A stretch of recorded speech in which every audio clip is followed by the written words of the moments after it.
Hi friends, 1 minute లో తయారు చేసుకునే ఈ పచ్చడిని తాలింపు కూడా పెట్టుకునే అవసరం లేదు. టేస్ట్ గా ఉండే పచ్చడి.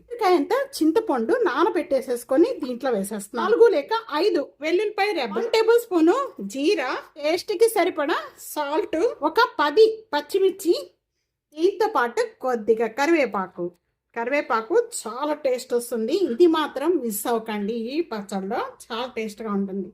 ఇవన్నీ కూడా ఒకసారి మిక్సీ పట్టుకుందాం.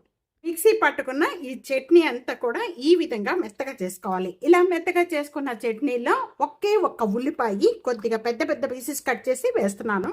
దీనంతా కూడా ఒకసారి మళ్ళా కచ్చిపిచ్చిగా నూరుకోండి.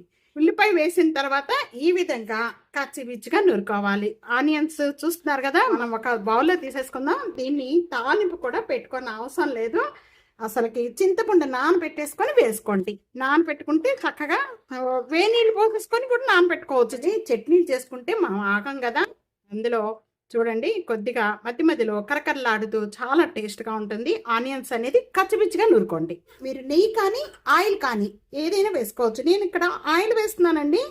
ఆయిల్ చాలా టేస్ట్గా ఉంటుంది. ఎప్పుడైనా కూడా మనకి టైం కనుక లేకపోతే ఇలా చట్నీ చేసేసుకోండి. చాలా టేస్ట్గా ఉండే చట్నీ తయారవుతుంది. తప్పకుండా ట్రై చేయండి. ఈ వీడియో నచ్చితే కనుక టియానోస్ కిచెన్ సబ్స్క్రైబ్ చేసుకోండి. నలుగురికి వీడియో షేర్ చేయండి. ఇంకా ఎన్నో రకాలైన వంటకాల కోసం టియానోస్ కిచెన్ చూస్తూ ఉండండి. Okay friends, thank you.